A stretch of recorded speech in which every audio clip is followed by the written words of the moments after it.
serving the Republic of the Philippines for more than 75 years. Ito po ang Presidential Broadcast Service. Ang Pilipinas ngayon! Narito na ang pinakamainit na mga balita na nakalap sa bawat sulok ng bansa. Ihahatid sa bawat Pilipino saan man kayo sa mundo. Ang Pilipinas ngayon! Pakinggan ang bawat kaganapan sa bawat lalawigan. Ito ang Pilipinas ngayon!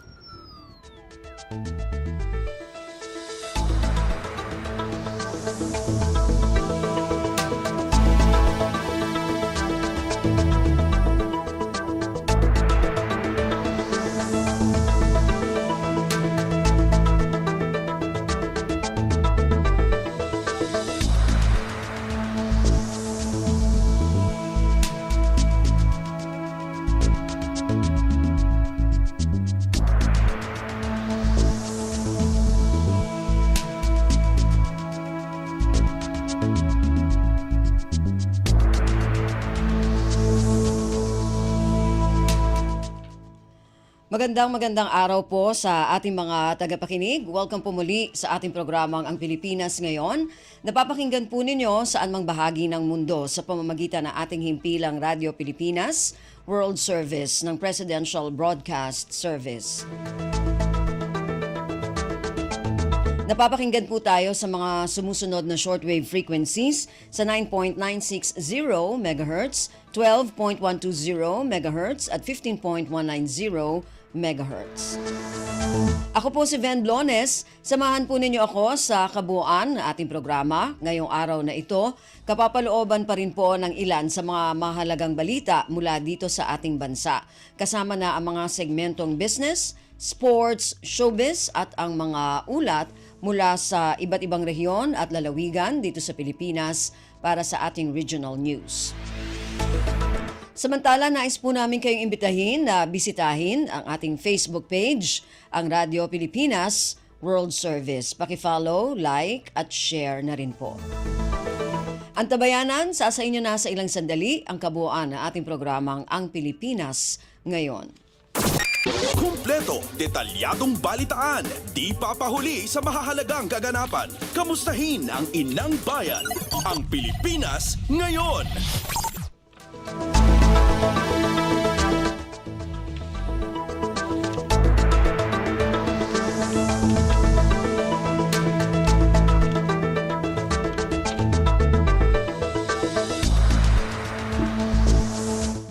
Sa ating mga balita, dumalo si Pangulong Ferdinand Romualdez Marcos Jr.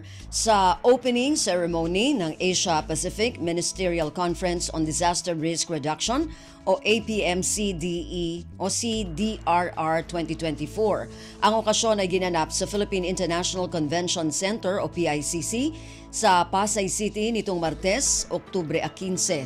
Ang Pilipinas ang nagsilbing host para sa APMCDRR 2024 sa pakikipagtulungan ng United Nations Office for Disaster Risk Reduction o UNDRR.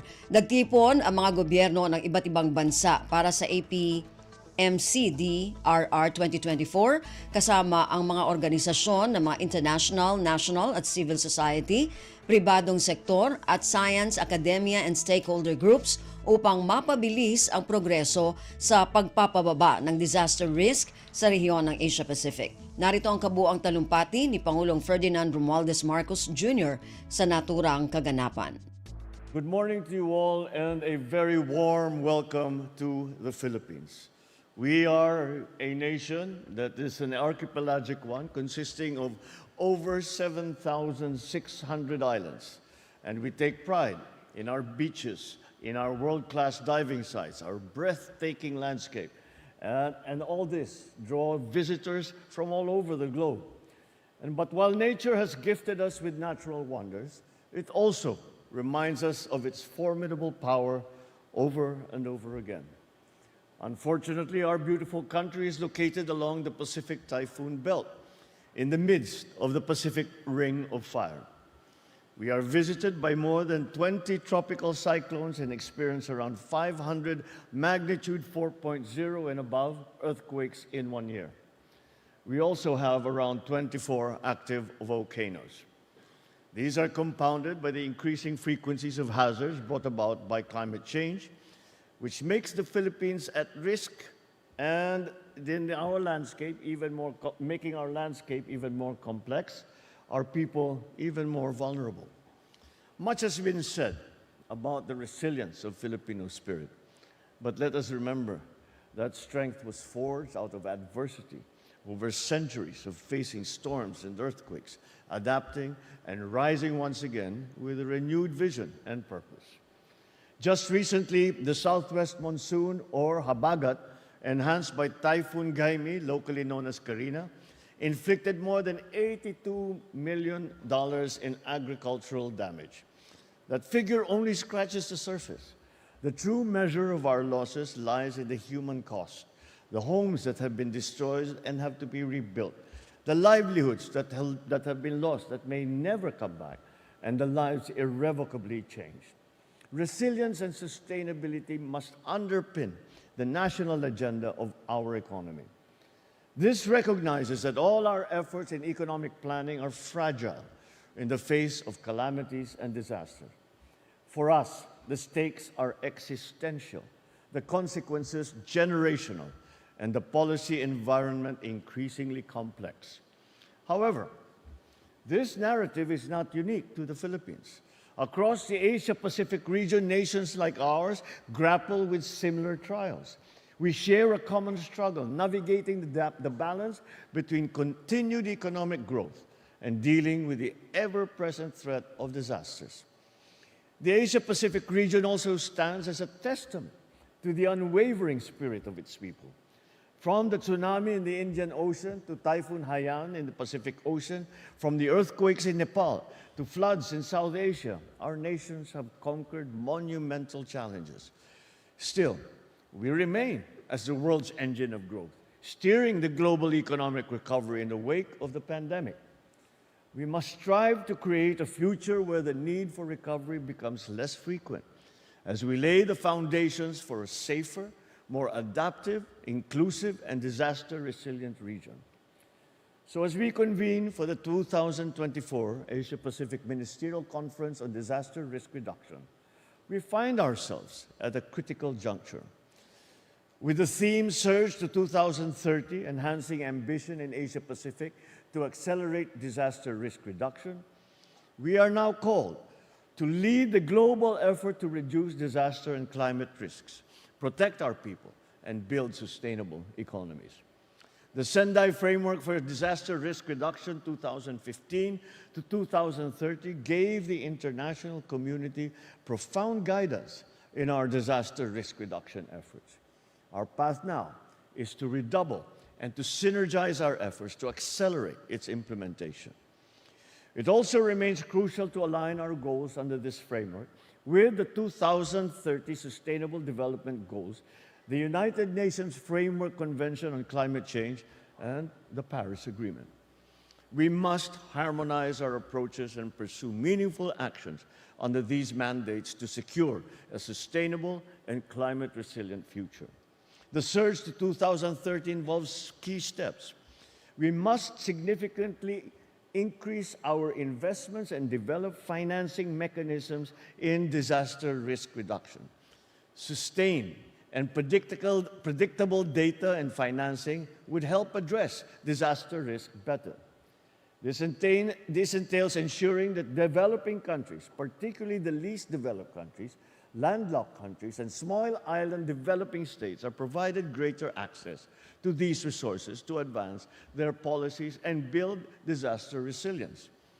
For our part, the Philippines, as a climate champion, humbly accepts the role as steward of the board of the fund for responding to loss and damage. This reinforces our commitment to improving the board's operations and to contribute to the success of its institutional architecture. We are hopeful for a fund that will benefit climate-vulnerable countries, many of whom are in our region. Equally importantly, we enforce the guidelines on the issuance of green and blue bonds. Our green bond market has been recognized by the Asian Development Bank for its potential to expand even further Our country's most promising sectors for growth comprise renewable energy, green buildings, sustainable agriculture, and water management.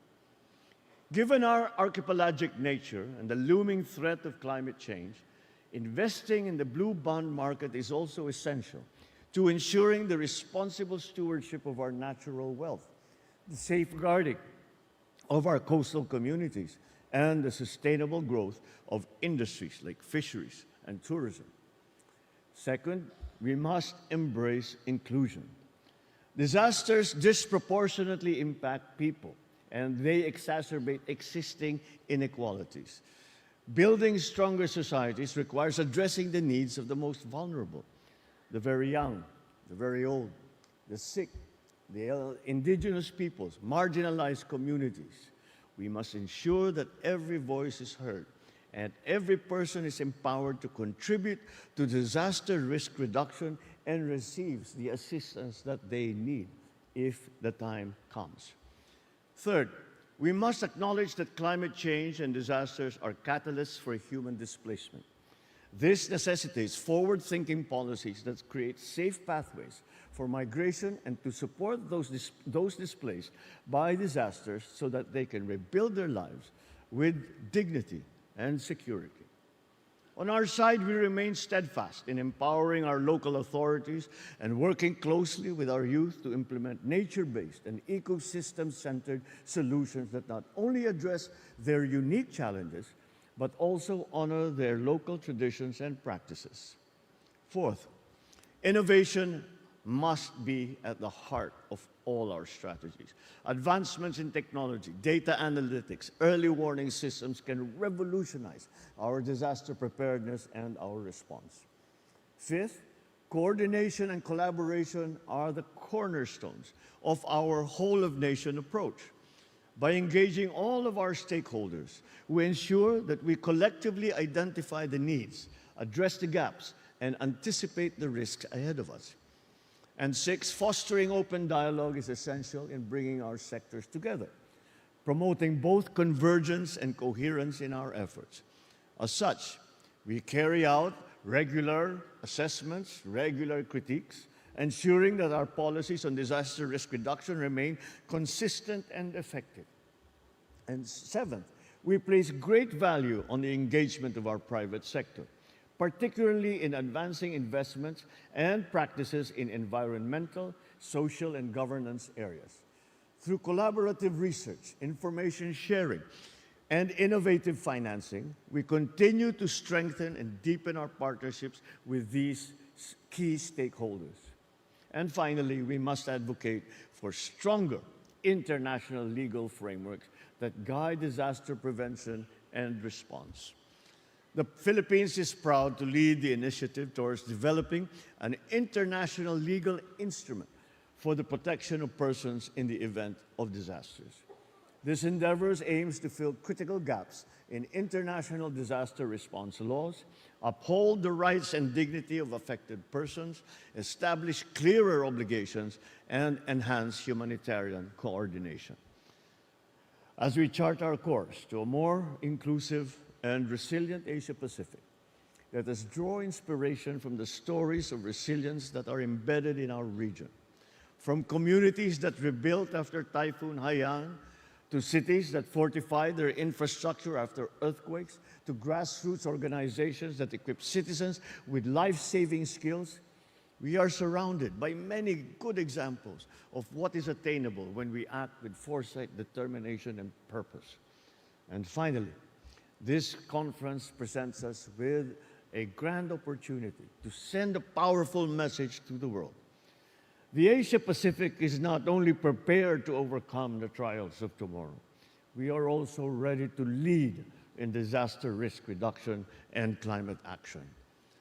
As you take part in this important conference, I encourage everyone to experience the beauty and the culture of our country. You will soon discover that the strength of our nation lies not only in the efficiency of our policies, but also in the indomitable spirit of our communities and the innate warmth of our people. I wish you a fruitful and inspiring confidence. Thank you all. si Pangulong Ferdinand Romualdez Marcos Jr. Pasada ng mga balita mula sa Pilipinas para sa mga Pilipino saan man sa mundo. Ang Pilipinas ngayon.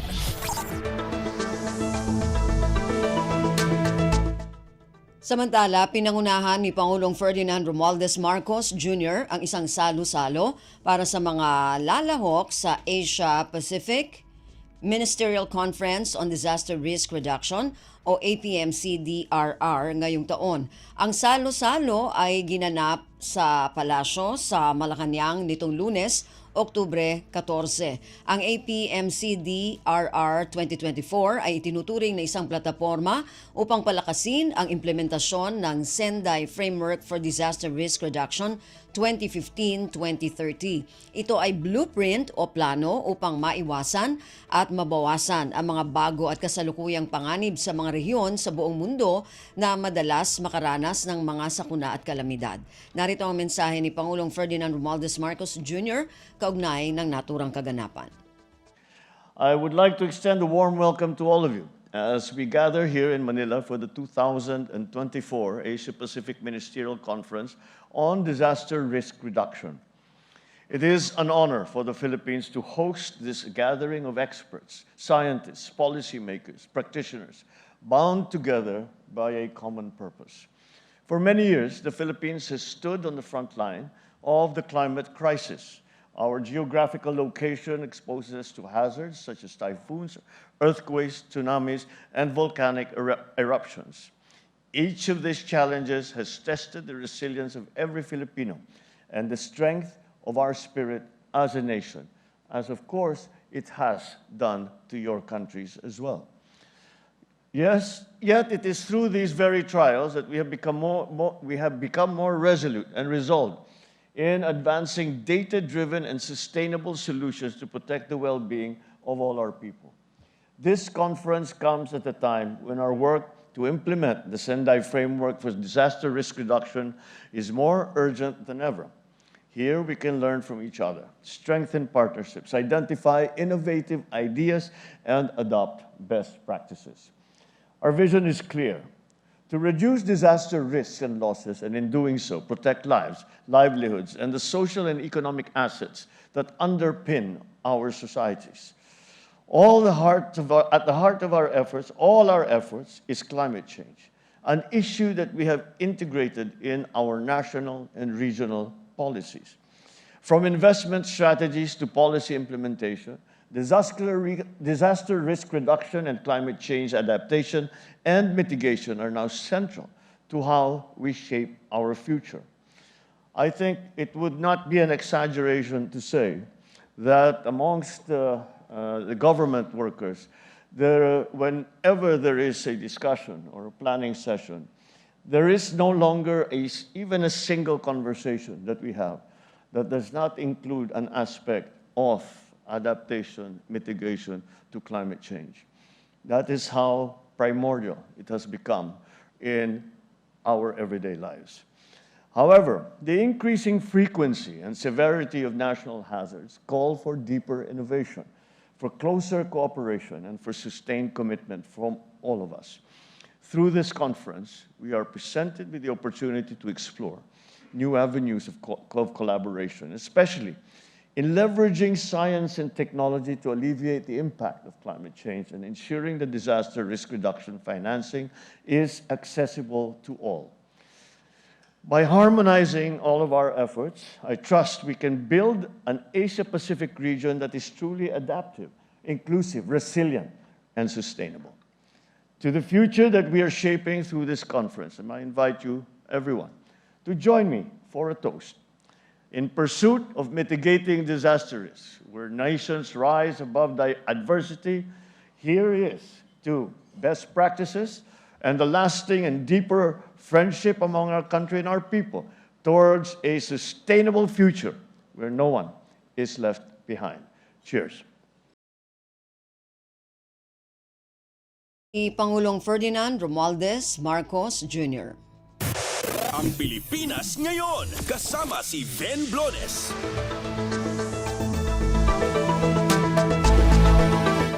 Mga lokal na pamahalaan, pinakikilos na ni Interior and Local Government Secretary John Vic Remulla.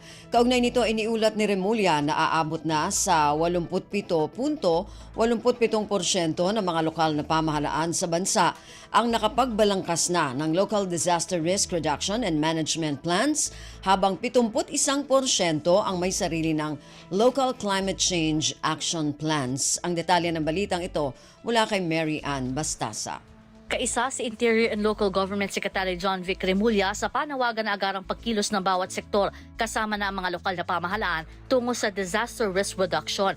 Bahagi ito ng mensahe ni Remulla sa Local and Regional Government Assembly ng 2024 Asia-Pacific Ministerial Conference for Disaster Risk Reduction. Ayon sa kalihim, umaasa ito sa commitment ng mga LGU para agad makabuo ng plano at mga lokal na aksyon pagdating sa disaster risk reduction and management. Sa panig naman ng DILG na tumatayong Vice Chair ng Disaster Preparedness of the National Disaster Risk Reduction and Management, nangako itong patuloy na palalawakin ang kapasidad ng mga LGU sa disaster risk reduction at maging sa climate change adaptation. Kasama na rito ang patuloy na paglalatag ng mga policy guidance, technical support at capacity intervention sa LGU para masigurong may kakayahan silang tumugon sa tuwing may tatamang kalamidad o sakuna. Kaugnay nito, iniulat ni Secretary Remulla na abot na sa 87.87% ng LGU sa bansa ang nakapagbalangkas ng kanilang Local Disaster Risk Reduction and Management Plan, habang 71% naman ang may sarili na ring Local Climate Change Action Plans. Ito si Mary Ann Bastasa para sa Radyo Pilipinas.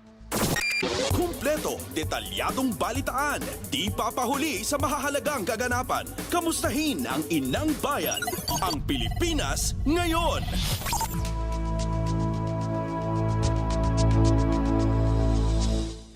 Hiniling ng Presidential Communications Office o PCO sa mga miyembro ng media na tumulong sa pagsusulong para magkaroon ng matatag na risk reduction sa komunidad. Sa Asia-Pacific Ministerial Conference on Disaster Risk Reduction o APMC-DRR, binigyang diin ni Communications Secretary Cesar Chavez na malaki ang impluwensya ng media sa mundo. Dahil dito, dapat gamitin ang kakayahang ito sa pagbibigay impormasyon sa publiko na maaring makapagligtas ng buhay, lalo na sa panganib ng kalamidad. Pasada ng mga balita mula sa Pilipinas para sa mga Pilipino saan man sa mundo. Ang Pilipinas ngayon. Nagpaabot ng pasasalamat si Pangulong Ferdinand Romualdez Marcos Jr. kay United Arab Emirates President Sheikh Mohammed bin Zayed kaugnay sa ginawa nitong paggawad ng pardon sa 143 mga Pilipino sa UAE. Sa Facebook post ng Pangulo, inihayag nito na nagkaroon siya ng pagkakataong makausap at makapagpasalamat sa lider ng UAE sa kagandahang loob na ipinagkaloob nito para sa mga Pilipino na nabigyan ng pardon. Ipinagpasalamat din ng Pangulo ang humanitarian aid na ipinaabot ng UAE sa Pilipinas kasunod ng mga nagdaang kalamidad tulad ng bagyo at baha na naranasan ng bansa. Ikinatuwa rin ni Pangulong Marcos Jr. ang pahayag ng lider ng UAE na patuloy na nangingibabaw ang galing ng mga Pilipino at ang positibong kontribusyon ng mga ito para sa ekonomiya sa nasabing bansa. Ang Pilipinas ngayon, kasama si Ben Blones. Duda si Defense Secretary Gilberto Teodoro Jr. sa naging pahayag ng China na bukas ito para sa negosasyon kaugnay sa pagbuo ng Code of Conduct sa West Philippine Sea o WPS. Ito'y sa kabila ng lumalalang tensyon sa naturang karagatan kung saan isa sa mga pinakabagong insidente ang ginawang pagbomba ng water cannon ng China Coast Guard sa barko ng Bureau of Fisheries and Aquatic Resources o BIFAR sa Bajo de Masinloc. Sa ambush interview kay Teodoro sa Asia-Pacific Ministerial Conference for Disaster Risk Reduction, sinabi nito na taliwas ang sinasabi ng China sa ginagawa nito. Ang problema ayon kay Teodoro ay ang sinasabi ng China na committed ito sa pakikipag-usap, subalit sila lamang anya ang naniniwala dito. Una nang hinimok ni Pangulong Ferdinand Romualdez Marcos Jr. ang mga kasapi ng ASEAN sa Vientiane, Laos noong 1 linggo na huwag magpabulag sa mga nangyayari sa West Philippine Sea. Kumpleto, detalyadong balitaan, di papahuli sa mahahalagang kaganapan. Kamustahin ang inang bayan, ang Pilipinas ngayon. Pinuna ni Congressman Rufus Rodriguez ang ginawang pagtulong ng Russia sa China na harangin ang draft statement ng ASEAN member states na naghahayag ng pagkabahala sa territorial dispute sa South China Sea, kabilang ang West Philippine Sea. Kasabay nito, pinuri ng mambabatas si Pangulong Ferdinand Romualdez Marcos Jr. sa pagtindig sa territorial at sovereign rights ng bansa matapos ihayag na hindi maaring magbulag-bulagan ng China na maayos ang lahat sa aspeto ng ekonomiya, gayong patuloy ang tensyon sa politika at seguridad. Ang detalye ng balitang ito mula kay Kathleen Forbes. Pinuna ni Cagayan de Oro Representative Rufus Rodriguez ang ginawang pagtulong ng Russia sa China na harangin ang draft statement ng ASEAN member states na naghahayag ng pagbabahala sa territorial dispute sa South China Sea, kabilang ang West Philippine Sea. Ani Rodriguez, walang karapatan ng Russia na mangialam sa mga isyu sa ating rehiyon. Ang hakwang ninanyang ito na Russia ay tila nagpapakita ng pagsuporta sa ginagawang panghihimasok ng China sa ating katubigan, mga agresibong aksyon at panghaharas sa mga Pilipinong mangingisda. Ang naturang statement ay ipipresenta dapat sa East Asia Summit na dinaluhan ng 18 regional leaders kabilang ang mula sa ASEAN. Kasabay nito, pinuri na mambabata si Pangulong Ferdinand R. Marcos Jr. sa patuloy na pagtindig sa territorial at sovereign rights ng bansa sa West Philippine Sea. Matatandaan na gustong limitahan ni Chinese Premier Li Qiang ang diskusyon sa ekonomiya, ngunit iginiit ng Pangulong Marcos na ang usaping ekonomiya ay hindi maihihiwalay sa politika, bagay na nakakuha ng suporta mula sa mga dumalo kabilang ang US, Australia at Singapore. Ito si Kathleen Forbes para sa Radyo Pilipinas. Ang Pilipinas ngayon, kasama si Ben Blones. Kinumpirma ng Bureau of Fisheries and Aquatic Resources o BIFAR ang isa na namang insidente ng pagbangga ng barko ng Chinese Maritime Militia sa sasakyang pandagat ng Pilipinas. Sa isang pahayag, iniulat ng BIFAR na naganap ang insidente noong Oktubre 1 habang nagsasagawaan ang routine maritime patrol ang BRP Datu Cabaylo at BRP Datu Sanday. Ayon sa BIFAR, binuntutan at sinubukang harangan ng barkong CMM 00108 ang BRP Datu Cabaylo.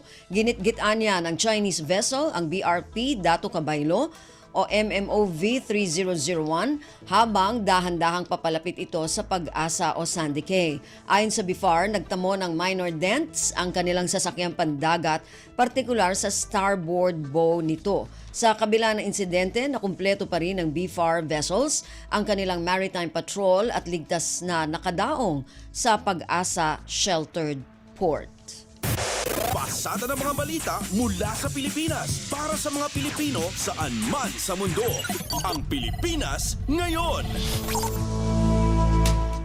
4 na Pilipinong tripulante na sakay ng MV Minoan Courage na inatake ng grupong Houthi sa Red Sea, dumating na sa bansa. Ito na ang ikalawang batch sa 21 mga seafarer na nakatakdang iuwi sa bansa matapos ang nasabing insidente noong Oktubre 1.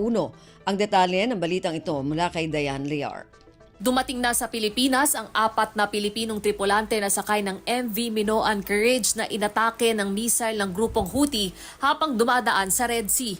Ayon sa Department of Migrant Workers o DMW, lumapag sa NAIA Terminal 3 sa Pasay City ang 4 na seafarer lula ng Etihad Airways Flight 424. Ito na ang ikalawang batch sa 21 na mga seafarer na nakatakdang iuwi sa bansa matapos atakihin ng grupong Houthi ang Greek backer na kanilang sinasakyan noong October 1. Nabatid na 7 sa kanilang mga kasamahan ang nauna nang nakauwi noong October 9 habang ang natitira pang 10 seafarers ay inaasahang makakauwi na rin sa mga susunod na araw. Samantala, inayos na rin ng concerned manning agencies ang hotel accommodations ng mga nakauwing seafarers habang naghihintay sila ng kanilang psychiatric evaluations.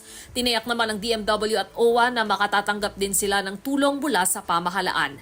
Ito si Diane Lear para sa Radyo Pilipinas. Kumpleto, detalyadong balitaan, di papahuli sa mahahalagang kaganapan. Kamustahin ang inang bayan, ang Pilipinas ngayon.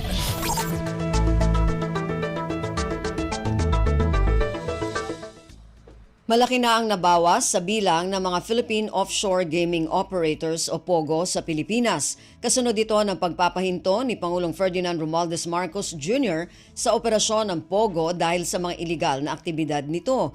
Ayon sa Presidential Anti-Organized Crime Commission o PAOC, mula sa dating 200 POGO hubs, nasa 100 na lamang ang kasalukuyang minomonitor. Sinabi ni PAOC Executive Director Undersecretary Gilbert Cruz na tuloy-tuloy ang pagtiklop ng mga POGO hub.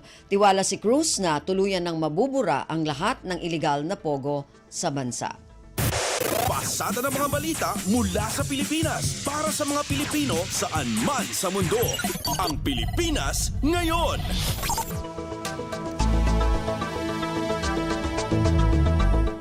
Narinig po ninyo ang ilan sa mga pangunahing balita mula dito sa ating bansa. Samantala, antabayanan naman po ang mga balita mula sa iba't ibang rehiyon at lalawigan dito sa Pilipinas para sa ating regional news. Balita mula sa lalawigan sa bawat rehiyon ng ating bayan. Dito sa Ang Pilipinas Ngayon.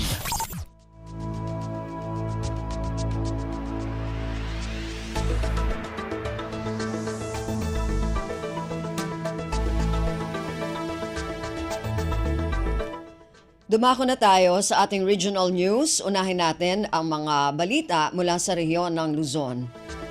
Mula sa lawag, dami ng isdang nakukuha sa dagat hindi apektado sa kabila ng panghaharas sa mga mangingisdang Pilipino ayon sa Philippine Fisheries Development Authority. Ang detalye ng balitang ito mula kay Rani Dorilag.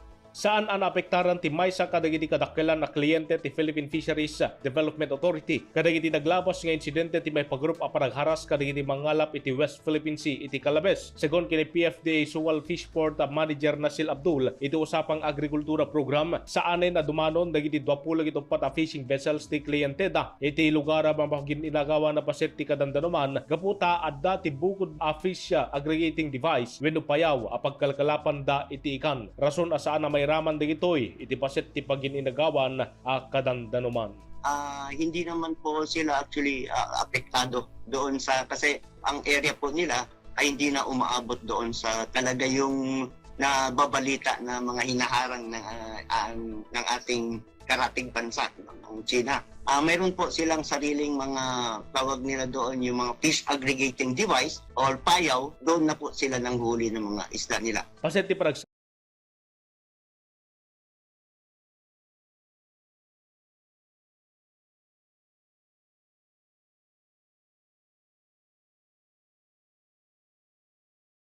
Mula sa lalawigan sa bawat rehiyon ng ating bayan. Dito sa Ang Pilipinas Ngayon.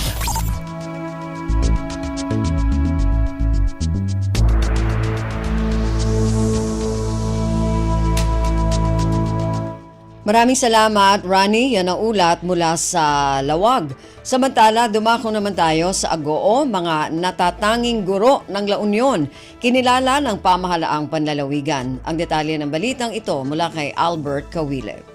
Tapno bigbigan ti dedikasyon kinapasnek ken isang sangayan nga rami dagiti manursuro iti tay-ak ti edukasyon pinadayawan ti gobyerno provincial ti La Union dagiti naidumduma manursuro kabayatan ti 2024 Conferment of Outstanding Teachers of La Union sa La Union Convention Center Ciudad de San Fernando iti Calman Oktubre 14. Kaspaset ti panakarambak ti World Teachers Day panggap daytoy a bigbigan dagiti manursuro anang ipakita kadagiti mapagulidanan nagapuanan ken nakarami diti dakkel nga epekto iti biag dagiti estudyante da ken iti inalawlawa a komunidad. Nabingay ti pamadayaw iti talo kategorya: Outstanding Public School Teachers, Outstanding Private School Teachers, ken Most Outstanding Alternative Learning System Teacher. Napili dagiti awardees may batay iti naisang sangayan agapuanan ken kontribusyon da iti sektor ti edukasyon. Tunggal maysa na padayawan ken nakaawat iti plaque of recognition, token, certificate ken cash incentive at 10,000 pesos manipod iti gobyerno provincial. Agtultuloy iti gobyerno provincial amang pabilig kadagiti manursuro tapno mas mapaturas pay ken mapatibker ti sektor ti edukasyon iti probinsya ti La Union. Manipod RP Ago, Albert Kawile para ti Radyo Pilipinas World Service. Balita mula sa lalawigan sa bawat rehiyon ng ating bayan. Dito sa Ang Pilipinas Ngayon. Maraming salamat, Albert. Yan ang ulat mula sa Agoo at kabuuan na ulat mula sa rehiyon ng Luzon. Samantala, dumako naman tayo sa rehiyon ng Kabisayaan mula sa Borongan. Department of Social Welfare and Development, Eastern Visayas, patuloy na ipinatutupad ang walang gutom program sa ilang bayan sa Rehiyon 8. Ang detalye ng balitang ito mula kay Diane Camplon. Palaging nagpapatuman ng Department of Social Welfare and Development Field Office 8 or DSWD 8 Walang Gutom Program or WGP. Kabakyang ang mga local government units or LGUs ng iba pang mga partner agencies sa pagkayuna, iyon pa daw yung nagdudumara hin redemption ang mga benepisyaryohon WGP ha iba-ibang bunto palibot habugus ng Eastern Visayas. Happy na ko rin nga tala na abot ha 47 ng mga benepisyaryo ang nakapag-redeem na han iratag sa tagsa ng Electronic Benefit Transfer Cards or EBT cards at doon ang kalabay nga simana. Ang Walang Gutom 2027 Food Stamp Program, inasa nga programa hiton DSWD nga may panuyo, may bisan iton gutom, urog labi na mga low-income households si pinaagito na pagdistribuer hin monetary-based assistance nga genta-transfer ha EBT cards. Ang EBT cards in po pwede gihapon gamiton na pagpalit hin mga panginahanglanon nga dahiton mga partner merchant stores. Tikang diriha syudad ng Borongan, Diane Camplon para Radyo Pilipinas World Service. Balita mula sa lalawigan sa bawat rehiyon ng ating bayan. Dito sa Ang Pilipinas Ngayon. Maraming salamat, Diane, yan ang ulat mula sa Borongan. Samantala, dumako naman tayo sa Sogod Senior Citizens Week sa Southern Leyte. Suportado ng pamahalaan.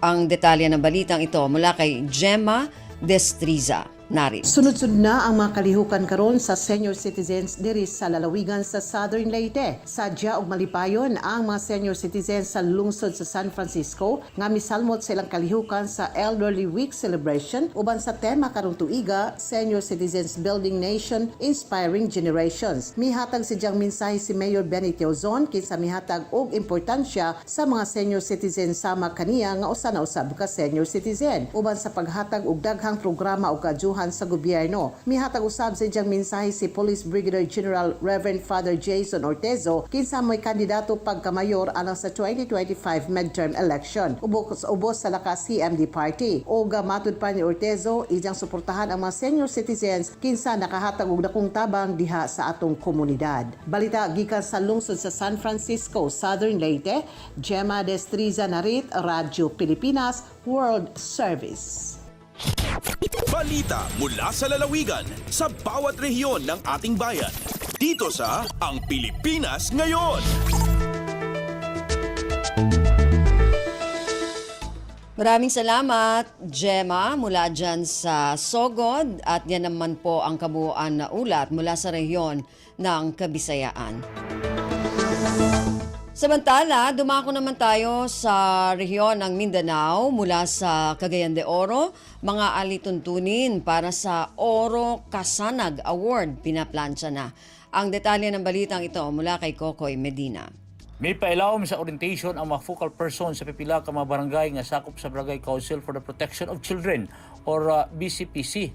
Ingon man ang kapulisan gikan sa nagkadiyang police station, kalabot na sa Oro Kasanag Awards niadto nga milabayng Biyernes sa Oktubre 11 ning kasamtanga nga tuig. Lakip sa gisgutan ang guidelines sa mga pamaagi sa Seal for Child-Friendly Police Station. Ingon man ang search for the most child-friendly barangay nga usa ka tinuig indigay diin ang tinguha mao ang pagpungutar sa katungod sa kabataan. Ang maong orientasyon inisyatiba sa City Council for the Protection of Children or CCPC isip pagpangandam sa umaabot nga Children's Month nga ginasaulog matag bulan sa Nobyembre. Gikan dinhi sa Radyo Pilipinas Cagayan de Oro, kini si Kokoy Medina alang sa Radyo Pilipinas World Service. Balita mula sa lalawigan sa bawat rehiyon ng ating bayan. Dito sa Ang Pilipinas Ngayon. Maraming salamat, Kokoy. Yan ang ulat mula sa Cagayan de Oro. Samantala, dumako naman tayo sa Zamboanga. 24th National Public Employment Service Office o PESO Congress ilulunsad sa lungsod ng Zamboanga. Ang detalye ng balitang ito mula kay Justine Bulanon. ay conducir ang ka-24 National Public Employment Service Office o PESO Congress na siyudad de Zamboanga mañana, Oktubre 16 hasta Oktubre 18 este año. Ilalagay na siyudad el mga delegado estaban na diferente parte del país. Ta esperanza mas que 1,000 mga participante y stakeholders estaban na mga PESO, job placement offices, guest speakers y representante del mga regional office del Department of Labor and Employment o DOLE, manhunta-hunta na siyudad de Zamboanga para na mensyonang aktibidad. El tema del AK-24 National PESO Congress este año ay PESO pinatatag at pinalakas tugon sa hamon ng bagong Pilipinas. Desde aking siyudad de Zamboanga, esta si Justin Bulanon para na Radyo Pilipinas World Service. Balita mula sa lalawigan sa bawat rehiyon ng ating bayan. Dito sa Ang Pilipinas Ngayon. Maraming salamat, Justine. Yan ang ulat mula sa Zamboanga at kabuuan na ulat mula sa rehiyon ng Mindanao.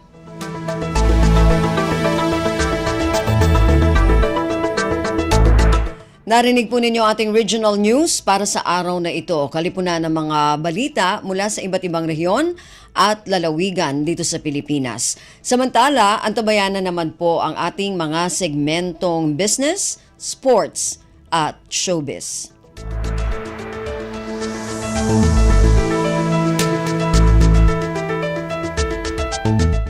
Dumako na tayo sa ating mga segmento. Unahin natin ang ating balitang negosyo. Narito si Stephanie Vicente. Lagay ng ekonomiya, kalakalan, negosyo at iba pa. Atin ang alamin dito sa Ang Pilipinas Ngayon. Magandang araw, narito tayong muli para sa segmentong balitang negosyo at kalakalan. Inasahan ng Moody's Analytics na mas papalo ang foreign trade performance ng Pilipinas sa susunod na taon. Ang projection ng Moody's Analytics ay parehas sa growth outlook ng economic managers. Paliwanag ng Moody's, bagamat maganda ang trade performance ngayong taon, naniniwala sila na mas lalakas pa ito sa taong 2025. Ngayong Agosto, ang trade deficit ay nasa 4.38 billion US dollars, kung saan mas malakas ang export kumpara sa import base sa datos ng Philippine Statistics Authority o PSA. Ayon sa economic managers, mas optimistic sila para sa taong 2025 kung saan inaasahan ang 6% paglago ng kalakalan mula sa 5% ng 2024. Lagay ng ekonomiya, kalakalan, negosyo at iba pa. Atin ang alamin dito sa Ang Pilipinas Ngayon. Sa iba pang mga balita, umakyat na ang revenue collection ng Bureau of Internal Revenue o BIR sa 2.08 trillion pesos, mas mataas ng 12.13% mula sa parehas na buwan noong 2023. Habang ang Bureau of Customs naman ay nakakolekta na ng 690.84 pesos, mas mataas ng 4.61% kumpara sa nakolekta noong August 2023. Kamakailan pinulong ni Finance Secretary Ralph Recto ang mga revenue collection agencies upang pag-usapan ang kanilang performance, mga plano at stratehiya para sa taong 2025. Una nang sinabi ni Recto na on track pa rin ang revenue goals ng bansa kahit na walang ipinatutupad na dagdag buwis. Ang target ng BIR ngayong taon ay nasa 3 trillion pesos habang nasa 959 billion pesos naman sa BOC para sa kabuang target na 3.788 trillion pesos. Ayon pa kay Recto, inaasahan ng economic managers na makakamit ang 10% annual growth para sa medium term upang suportahan ang pangangailangan ng mga mamamayan. Lagay ng ekonomiya, kalakalan, negosyo at iba pa. Atin ang alamin dito sa Ang Pilipinas Ngayon. At sa pangwakas na balita, ikinalugod ni House Committee on Labor and Employment Chair Fidel Nograles ang naitalang pagtaas sa foreign direct investment na pumasok sa Pilipinas nitong July 2024. Ayon kay Nograles, inaasahan na magre-resulta ang dagdag na pamumuhunan sa mas maraming trabaho para sa mga Pilipino. Batay sa datos ng Bangko Sentral ng Pilipinas o BSP, ang FDI net inflow nitong Hulyo ay tumaas ng 5.5% sa $820 million mula sa dating $778 million noong kaparehong buwan ng nakaraang taon. Karamihan aniya ng investment na ito ay nasa manufacturing sector na may 71%, real estate na may 17% at iba pang industriya na may 12%. Malaki naman ang pagkilala ng Rizal Solon sa mga hakbang ni Pangulong Ferdinand R. Marcos Jr. sa pagkumbinsi sa mga banyaga para mamuhunan sa bansa. Umaasa naman si Nograles na patuloy na gagawa ng hakbang ang pamahalaan para maresolba ang ilan sa mga issue na nakakapigil sa pagpasok ng mga mamumuhunan gaya ng buwis, mataas na singil sa kuryente at red tape. Lagay ng ekonomiya, kalakalan, negosyo at iba pa. Atin ang alamin dito sa Ang Pilipinas Ngayon. At dito na nagtatapos ang ating segmentong Balitang Negosyo at Kalakalan para sa Radyo Pilipinas World Service. Ito si Steph Vicente. Muli, magandang araw. Lagay ng ekonomiya, kalakalan, negosyo at iba pa. Atin ang alamin dito sa Ang Pilipinas Ngayon.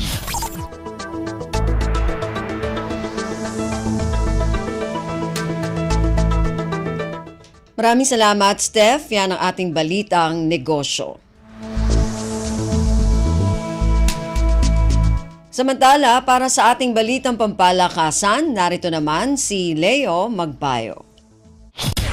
Updates at pinakahuling mga usapin sa mundo ng palakasan. Atin ang pakinggan dito sa Ang Pilipinas Ngayon. Magandang araw. Narito na po ang sports balita. Nangunguna sa listahan ng mga kandidato si Filipino boxing icon Manny Pacquiao para makapasok sa International Boxing Hall of Fame sa susunod na taon. Ang kaisa-isang 8th Division World Champion sa kasaysayan ng boxing ay inaasahan na si Pacquiao ang unang inductee na formal na iaanunsyo sa Disyembre, habang ang mismong induction ay gaganapin mula Hunyo 5 hanggang 8 sa Canastota, New York. Sinama ang pangalan ni Pacquiao sa listahan ng mga balota sa men's modern era na ang pinakahuling laban ay hindi mas matagal sa 1989 kasama sina Mikey Garcia, Lucian Bute at Sean Porter. Sa oras na formal na pinasok, si Pacquiao ay magiging ikatlong Filipino boxer sa Hall of Fame at ika-4 sa kabuuan. Sasamahan niya si Gabriel Flash Elorde na nakapasok noong 1993, Pancho Villa noong 1994 at promoter na si Lope Saril Sr. noong 2005. Sasamahan din ni Pacquiao ang kanyang dating trainer na si Freddie Roach at dating promoter na si Bob Arum sa Hall of Fame. Tinapos ni Pacquiao ang kanyang karera ng may 62 panalo, 8 talo at 2 draw na may 39 na knockouts mula 1995 hanggang 2021 kung saan natalo siya kay Yordenis Ugas. Updates at pinakahuling mga usapin sa mundo ng palakasan. Atin ang pakinggan dito sa Ang Pilipinas Ngayon. Nananatiling perpekto ang record ng University of Santo Tomas sa 2024 Shakey's Super League Collegiate Preseason Championship pagkatapos malusutan ang University of the East. Mula sa dalawang set na pagkadihado, nakuha ng Growling Tigresses ang kanilang momentum para makumpleto ang reverse sweep laban sa Lady Warriors 23-25, 23-25, 25-14, 25-17 at 15-9 sa larong ginanap sa Rizal Memorial Coliseum. Naging puwersa si reigning UAAP Rookie of the Year Angie Poyos sa huling set, kung saan gumawa ito ng 8 puntos para pangunahan ang Tigresses sa 4-game sweep sa pool stage. Nagtapos si Poyos ng may 28 puntos kasama na ang huling puntos.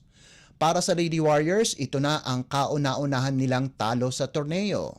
Nag-ambag naman si Regina Jurado ng 15 puntos habang nagtapos ng may 14 na markers si Jonah Perdido para sa UST. Pinangunahan naman ni Jelay Gajero at Cashay Dongalio ang UE sa natipon nitong tig 18 puntos bawat isa habang nagbigay ng 11 markers si Casey Cepada. Kakalabanin pa ng Tigresses ang Far Eastern University at ang second-ranked teams sa Pool A at C sa isa pang round-robin play para sa isa sa dalawang twice-to-beat quarterfinals advantages. Ang Lady Warriors sa kabilang banda ay makakalaban ang De La Salle University, ang top seed sa Pool A at ang second seed sa Pool D sa susunod na round. Updates at pinakahuling mga usapin sa mundo ng palakasan. Atin ang pakinggan dito sa Ang Pilipinas Ngayon. Nakaporma ang Signal HD para madagdagan ng medalya ang kanilang koleksyon sa 2024 Spikers Turf Invitational Conference kung saan ipapakita nila ang ilan sa kanilang mga baguhang players. Pakay ng HD Spikers na kunin ang ikalawa nilang kampyonato sa 2024 season ng Liga pagkarang kunin ang ginto sa Open Conference nitong Mayo kung saan nanalo sila laban sa Chris Cross. Malaking pagsubok ito para sa koponan ani head coach Dexter Clamor kung saan hindi makakalaro ang kanilang star player na si Brian Bagunas dahil sa isang injury. Kahit wala si Bagunas dahil sa isang knee injury, marami pa ding opsyon ang Signal sa opensa na pinangungunahan ng mga veteranong players na sina Jao Umandal at JP Bugaon. Dinagdag din nila sa lineup si setter Owa Retamar mula sa National University, Martin Bugaon mula Far Eastern University, J.M. Ronquillo mula Lasal, habang si Louis Ramirez ng Perpetual Help ay nakatakda na ding bumalik sa Signal. May kabuang 10 koponan ang lalahok sa torneo na magsisimula sa Miyerkules na gaganapin sa Inares Sports Center sa Pasig City. Updates at pinakahuling mga usapin sa mundo ng palakasan. Atin ang pakinggan dito sa Ang Pilipinas Ngayon. At yan ang pinakahuling balita sa larangan ng palakasan. Para sa Radyo Pilipinas World Service, ito po si Leo Magpayo. Magandang araw. Updates at pinakahuling mga usapin sa mundo ng palakasan. Atin ang pakinggan dito sa Ang Pilipinas Ngayon.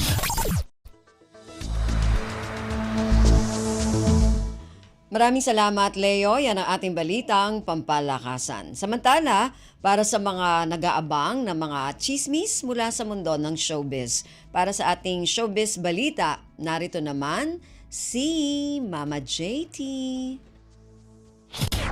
Ang latest, ang hottest sa showbiz and entertainment. Heto na sa Ang Pilipinas Ngayon.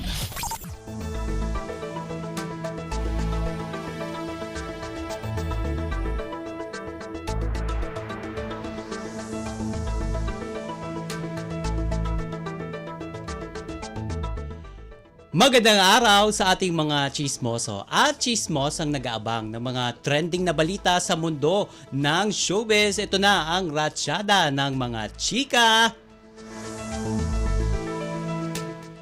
Ibinalita ng actress at content creator na si Alex Gonzaga na pwede na itong magbuntis ulit. Base sa huling medical check-up ni Alex, partikular ang blood test nito. Maganda na ang takbo ng kanyang reproductive system. Kaya sabi niya handa na itong magdalang tao. Sabi pa niya, 60% ready na siya. At ikunento nito na masyadong mataas ang immune system kaya hirap itong magbuntis si Alex. Samantala kaugnay niyan ay nagsampa ng reklamo ang celebrity vlogger laban sa mga bashers dahil sa paggamit nito sa mga salitang baog at nalaglag. Sabi niya, quote and unquote, hindi ako nasaktan personally pero tingin ko kailangan mag-stop yung kapag sinasabihan kang baog. Sa gender, very sensitive na po tayo ngayon, even sa body shaming. Sabi niya, dagdag pa niya, naisip ko we have to be careful na gamitin yung words na yun sa mga kababaihan kasi maraming inner struggles ang mga babae na hindi natin alam. Ayon pa sa kanya, quote and unquote ulit, sa digital world, sensitive na ang mga tao. Ayaw na natin yung bullying. Itong parte na ito sa kababaihan hindi pa masyadong nabibigyan ng pansin. Nung may nakita kong nagkomento na ganun, pinakiusap ko sa lawyer. Yan yung paliwanag ni Alex. At sa ngayon, naghihintay na lang sila sa paglalabas ng public apology ng taong kinasuhan niya. Ang latest, ang hottest sa showbiz and entertainment. Heto na sa Ang Pilipinas Ngayon.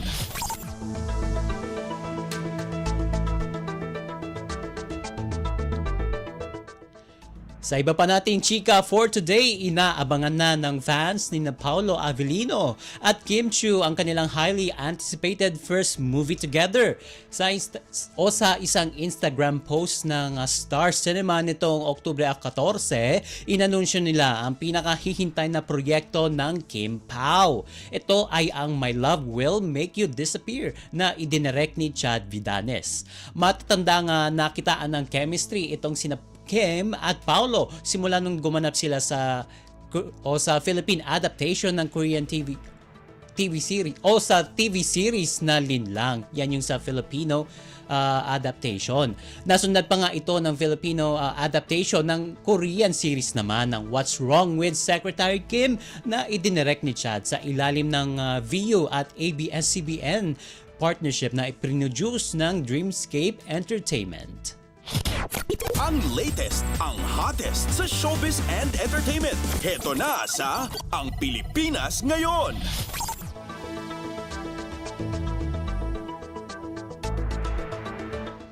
Sa huli nating chika for today, nakatenga muna pansamantala ang pelikulang Made in Malacanang 3 ng Viva Films at Vincentiments na pinagbibintahan sana nina Aga Mulak, Cesar Montano at Rufa Gutierrez. Ayon kay Senator Amy Marcos, abala ang mga cast sa kani-kaniyang trabaho at inabot na raw ng eleksyon. Sabi ni Senator Amy, quote-unquote, tinamad na kami, nagkabisi-bisihan na.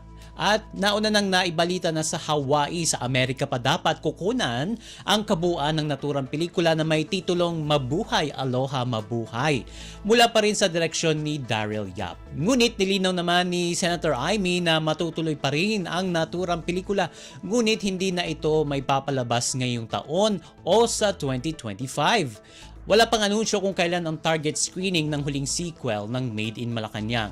Taong 2022 nang ipalabas sa sinehan ang blockbuster hit na Made in Malacanang na sinundan ng Martyr or Murderer noong 2023. Ang Mabuhay Aloha Mabuhay ang huling bahagi ng trilogy film ni Direk Daryl. Samantala, may paalala naman ang senadora sa mga kakandidatong mga celebrity at artista sa 2025 midterm election. Sabi niya, quote-unquote, gamitin ang plataforma ng politika para makatulong sa tao. Sabi pa niya, mag-aral ng maigi, makinig ng puspusan at isipin na hindi lamang pangsarili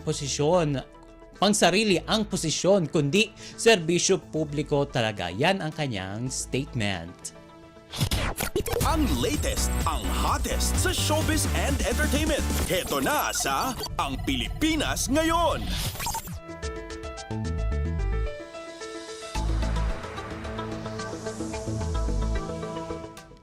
And OMG, wala na tayong sapat na oras para sa ating balitang artista. Maraming salamat mga kachismis sa pakikinig sa aking mga chika for today. Ako po si Mama JT para sa Radyo Pilipinas World Service. Ang latest, ang hottest sa showbiz and entertainment. Heto na sa Ang Pilipinas Ngayon.